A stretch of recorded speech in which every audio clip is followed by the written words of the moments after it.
Hello everybody, good morning. Class 11th, I am going to post today a video on collisions. As you can see the heading on the board. Now, collisions is just the application of two concepts that we have studied already. And the two concepts are momentum conservation and energy conservation. Momentum conservation and energy conservation. See, if you talk about collision, what is a collision? We say the two bodies collide if they are moving and come into physical contact. General perception is this, na? What is a collision?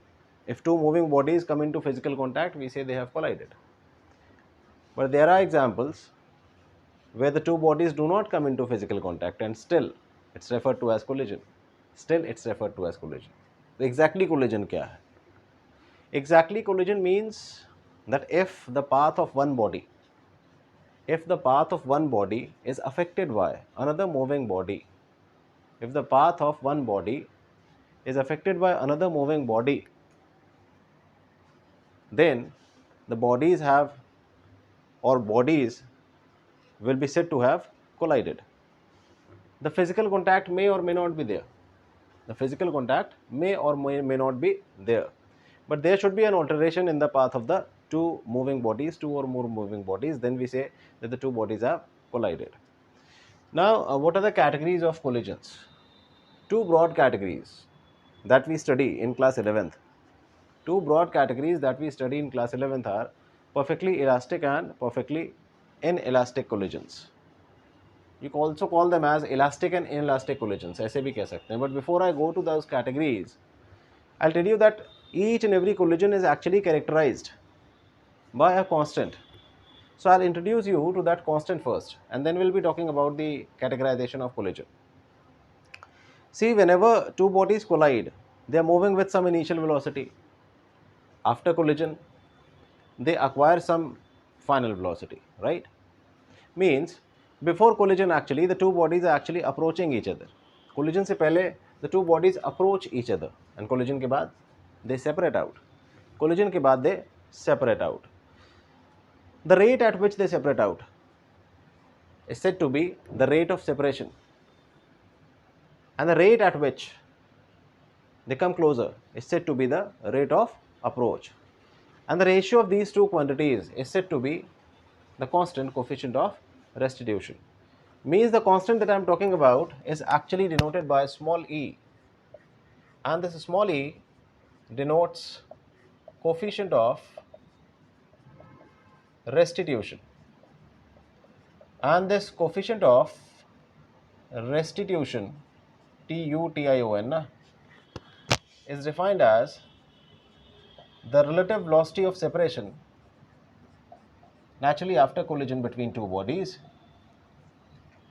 divided by the relative velocity of approach naturally before collision between the two bodies. So suppose if I talk about collision between two bodies in say one dimension. Suppose there are two bodies approaching each other with velocities u1 and u2, or rather moving before collision with velocities u1 and u2, and then they collide, and after collision they start moving with velocities v1 and v2. You know, if the bodies are separating out after collision, the value of v2 will be greater than v1, and if they are approaching each other for collision, the value of u1 will be greater than u2. So if you want to find the rate of separation here will be given as v2 minus v1. This is the rate at which the separation between the two colliding bodies increases after collision. And the rate of approach can be obtained as u1 minus u2, or difference of u1 and u2. Means the rate at which the separation between the two bodies is decreasing per unit time. Now just find the ratio of these two, that is E will be equal to v2 minus v1 upon u1 minus u2. That is the relative velocity of separation to the relative velocity of approach. As you can see, since this is the pure ratio, so naturally this E is going to be dimensionless, and unitless. This is going to be dimensionless and unitless, right? So this was the constant that I wanted to introduce you with. The value of coefficient of restitution will always lie between 0 and 1, means E will be, always greater than 0. It can be equal to 0 also, or less than equal to 1. So the value of coefficient of restitution always lies between 0 and 1. So 0 and 1 are two extremes. If I talk about, or with respect to this constant, then 0 and 1 are two extremes. On one side, when the E is 0, you have perfectly inelastic collision, while on the other side, when you have E equal to 1, you have perfectly elastic collision, right? So that is the difference between the two collisions. इसको मैं थोड़ी देर बाद फिर से discuss करूंगा. So what is coefficient of restitution? It's a constant that defines the nature of the collision taking place between two bodies.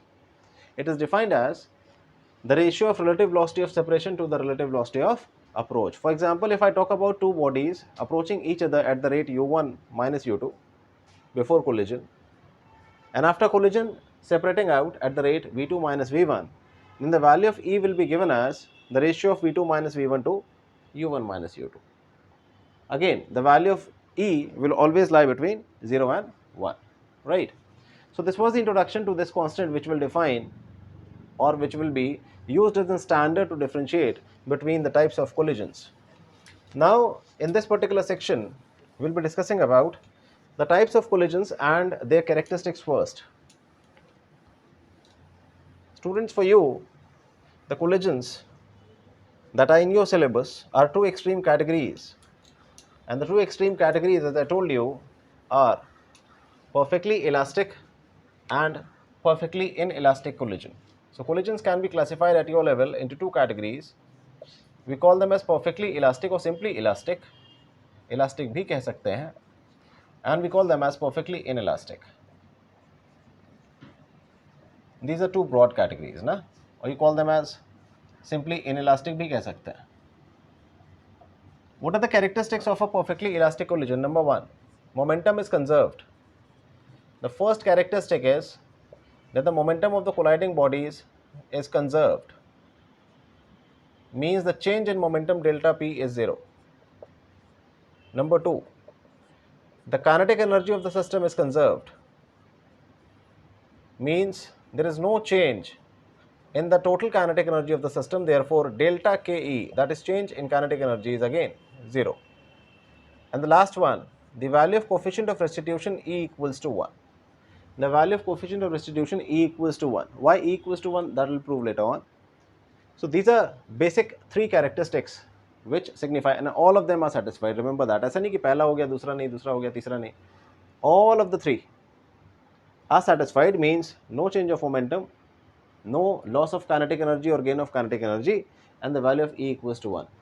All three characteristics satisfied together signify perfectly elastic collision. Perfectly inelastic collision क्या है? Momentum is conserved. Momentum is conserved in this category also. But kinetic energy, loss takes place, and the loss is maximum. Or I'll write it as maximum loss of kinetic energy takes place. Maximum loss of kinetic energy takes place. That means kinetic energy is not conserved.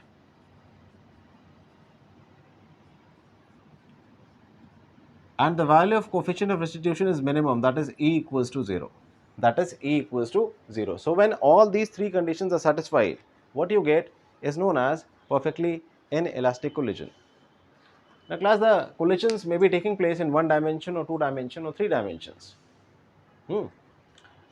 If I am talking about only linear momentum, I am not talking about angular momentum filal. That means we are talking about only the point masses colliding with each other. So I told you that the collisions may take place in 1D, 2D or 3D. Let us talk about perfectly elastic collision in 1 dimension. Perfectly elastic collision in 1 dimension. Now in this section I will be obtaining some important formulae, and I will be proving how the value of small e equals to 1 for this category of collision. So let us take up with elastic या फिर perfectly elastic collision in one dimension.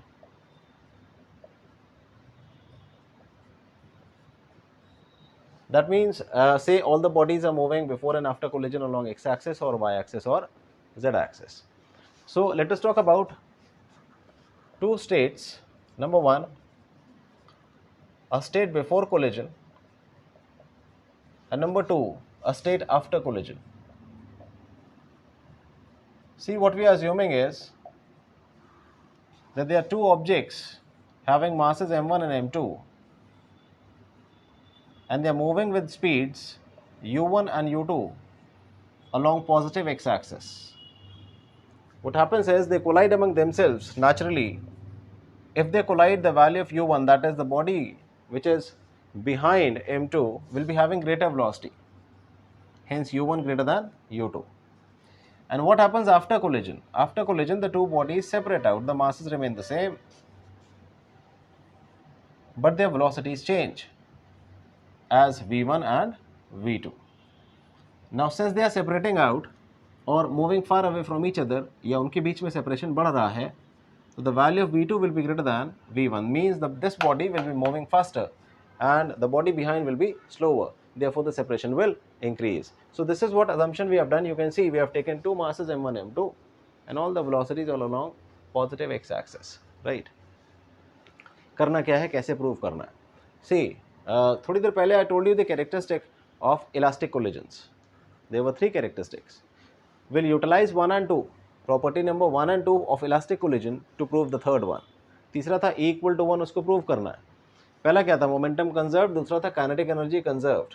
सो इन दोनों को use करके will be proving the third one. See कैसे, when I say momentum conserved, तो since the total change of momentum delta p of the system is 0, this means that the total initial momentum will be equal to the total final momentum, that is momentum before collision equals momentum after collision. So what is the momentum before collision for the two bodies? It is m1 u1 plus m2 u2. And what is the final? It is m1 v1 plus m2 v2. This will serve as equation number 1 of yours. This will serve as equation number 1 of yours.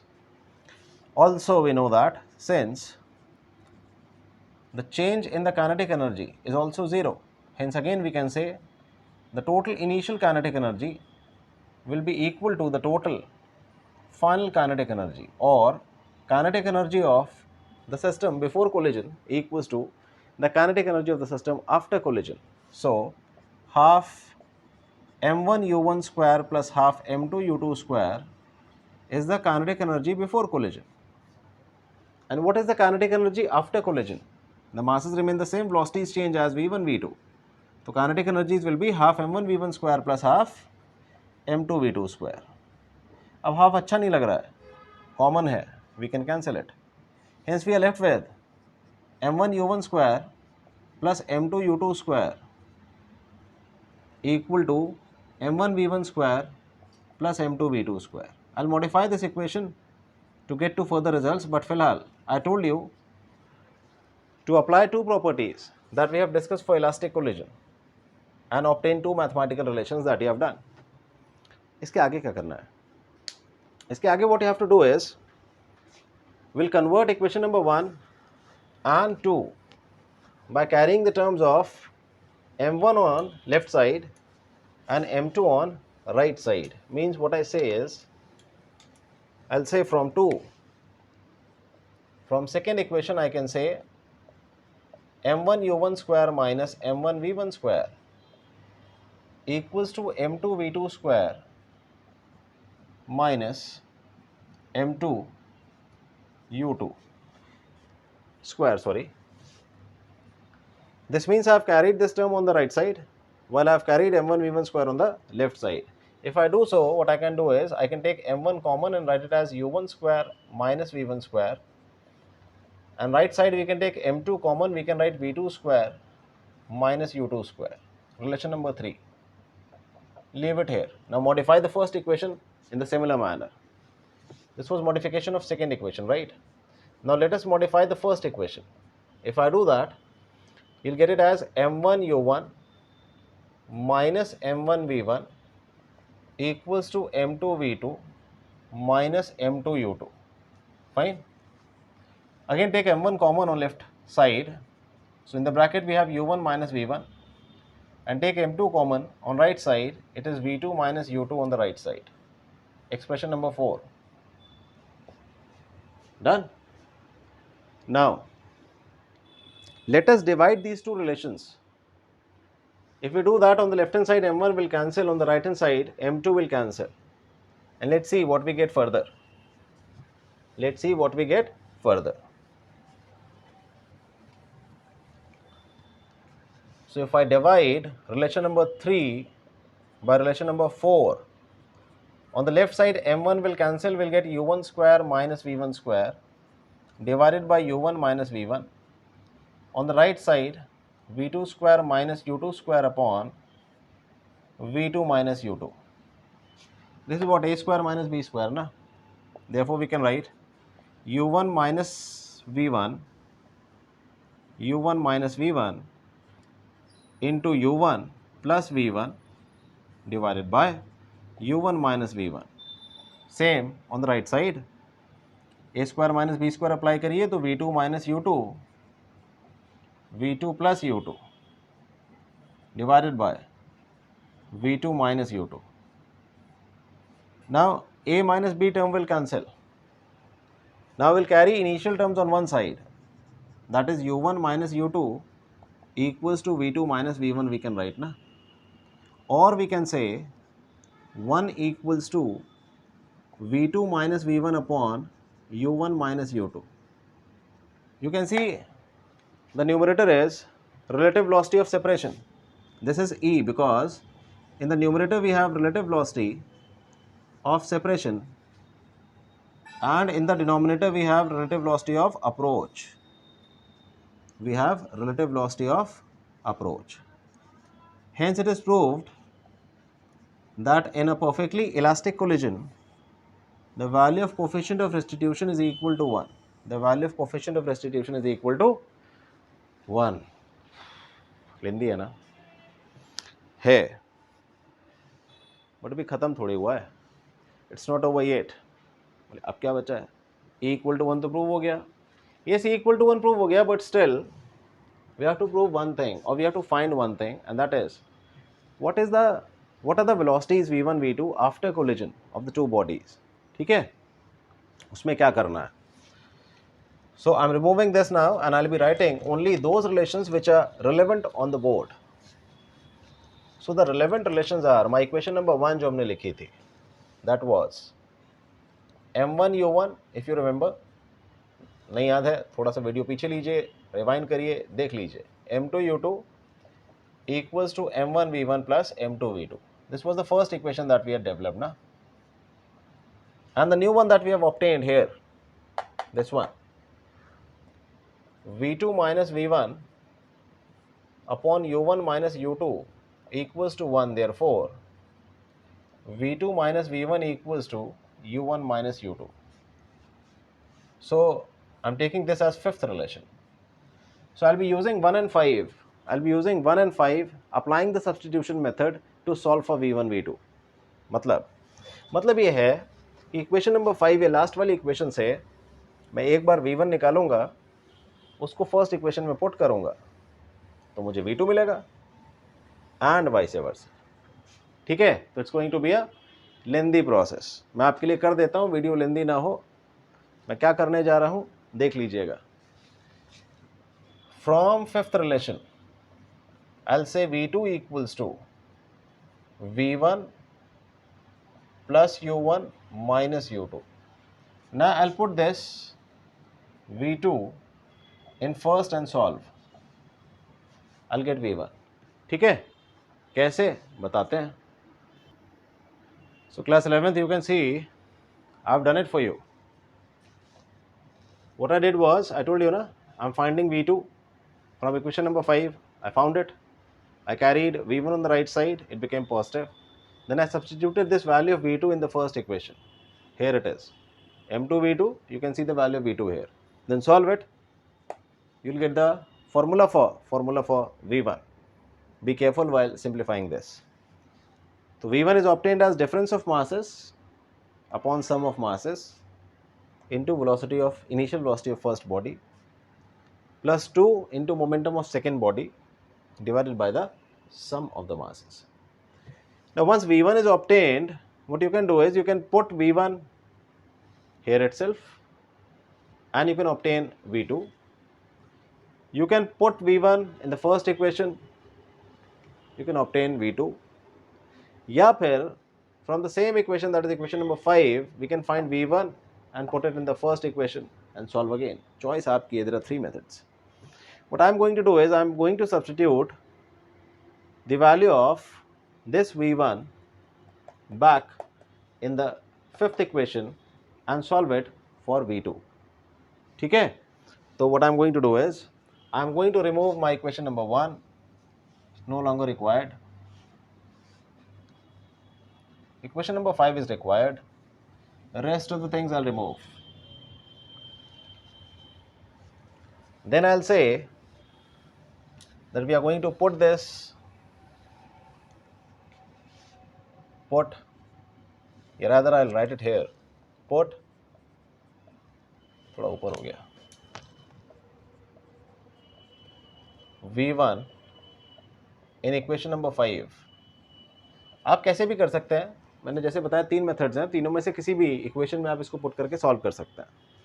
If I do that, तो ये क्या है, V2 minus V1 है ना, तो यहाँ पहले V2 निकाल लो. V2 क्या होगा, V1 plus U1 minus U2. Fifth equation removed. Now substitute V1. So this is equal to difference of masses into U1 upon sum of masses plus momentum of second body into 2 divided by sum of masses. ठीक, plus दो terms पहले से ना, U1 minus U2. Now I'm going to solve this to obtain the value of V2. तो वो मैं करके दिखाता हूँ आपको डायरेक्टली. ठीक है ना? So class 11th, you can see I have done it for you. What I did was I substituted the value of V1 obtained in the equation and then I solved that equation bit carefully to obtain V2. So V2 comes out as difference of masses upon sum of masses into U2 plus 2 into momentum of second body upon sum of the masses. अब इसी के नीचे I am writing V1 so that you can remember the two formulae. V1 का value ये substitute हुआ है ना, तो उसको एज इट इज लिख सकते हैं. Again it was difference of masses as obtained earlier upon some of masses into U1 plus 2 into momentum of second body divided by sum of masses. So these are the values obtained for V1 and V2 in a perfectly elastic collision. This is how we reach till V1 and V2. Now if you ask me, there are 2-3 important results which are produced using these two formulae, and उसमें A is, consider that M1 equals to M2 if the masses are equal, say M. If the masses of two colliding bodies are equal, then what will happen? Class, if you solve this one, you'll get V2 equals to U1 and V1 equals to U2. What does that mean? Means velocities interchange after collision. Velocities will interchange after collision. You can check it out. You can check out result A using these two formulae. Result B and C I am writing above these two formulae. We may be talking about a heavier body at rest and lighter body colliding with it, or a lighter body at rest and a heavier body colliding with it. So let us say in option B, if M1 is much greater than M2, means your M1 is the heavier body and M2 is the lighter body. So what will happen? First condition, if heavier is at rest. If heavier is at rest initially, then you know U1 is equal to 0. If you apply above these two results, that is m1 much greater than m2 and u1 equal to 0, what you get is v1 equals to 0 and the value of v2 equals to minus u2. Conclusion is, after collision, heavier remains at rest, no change. Heavier remains at rest,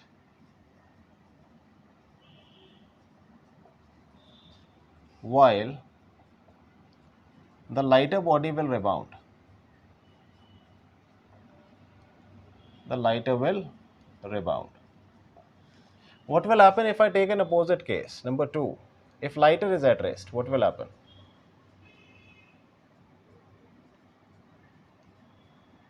If lighter is as rest, that means u2 is 0. If you solve this, applying the above two conditions using these two formulae, what you'll get is, you'll get v1 equals to u1, means heavier continues to move. But the value of u2 is 2 times the u1, means lighter travels with twice the velocity of heavier. Heavier pe there is no impact, you can see, keeps moving with initial velocity. So these are 3 important results that should be remembered. Overall, you see, if there is a collision taking place between a heavier body and a lighter body, in the state of heavier body there is no change. वो rest में था तो rest में रहेगा, किसी velocity से चल रहा था तो चलता रहेगा.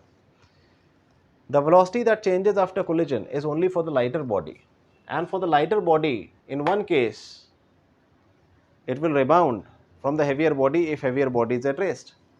And the second case, if the heavier body is moving and it hits the lighter body at rest, the lighter body will start traveling at twice the velocity of the heavier body. And what will happen if the masses are equal? The velocities get interchanged among themselves, right? So this is the story of the perfectly elastic collision in one dimension.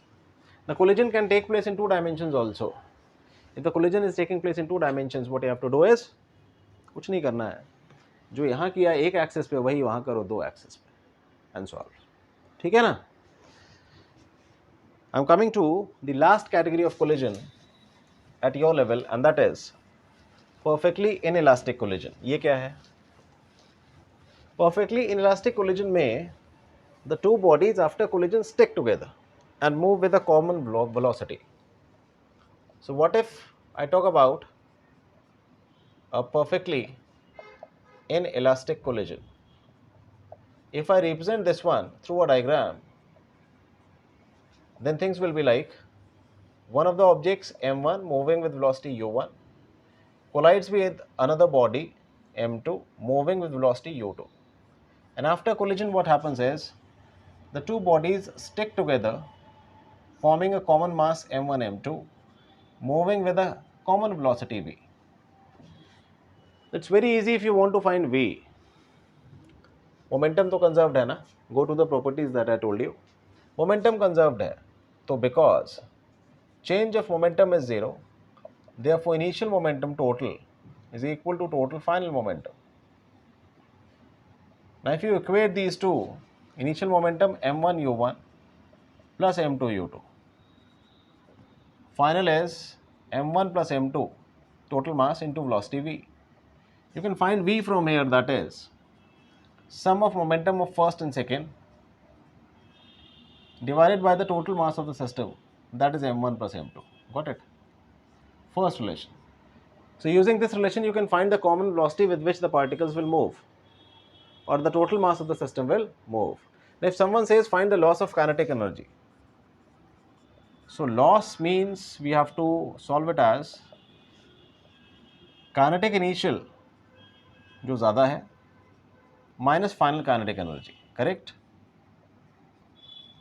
This will be written as, इसको लिख रहे हैं delta के, ठीक है?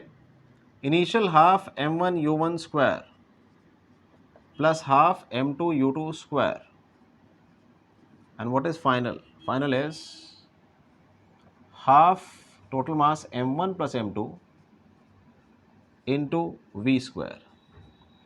v को put कर सकते हैं ना फर्स्ट इक्वेशन से, from 1. I substitute v and solve.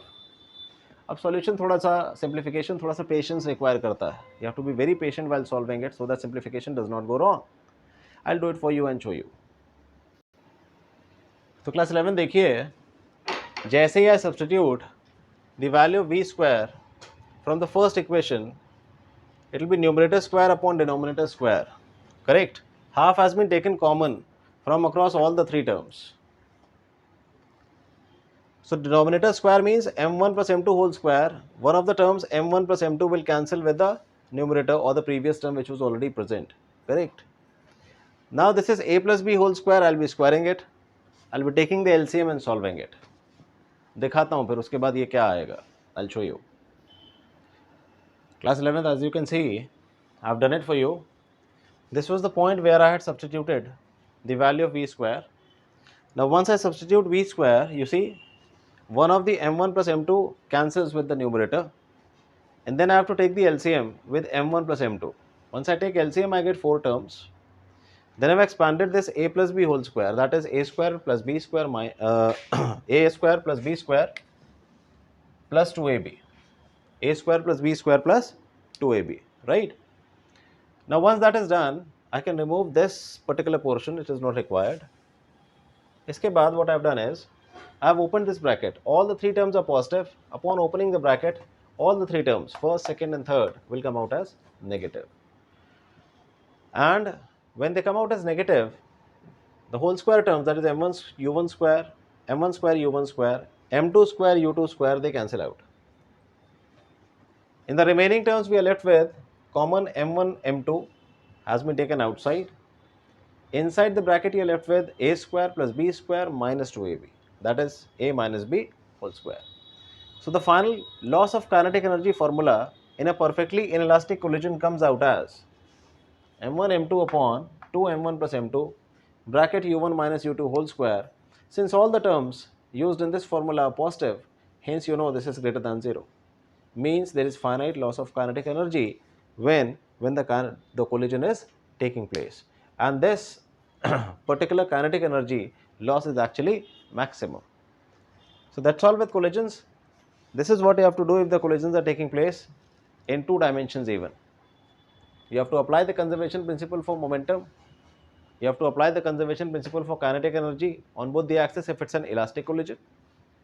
You have to apply the conservation of momentum on both the axes if it's an inelastic collision, and then accordingly you have to solve. So that's all for today's video, and that's all with work, power and energy. This was the last leg of the video of work, power and energy. Thank you.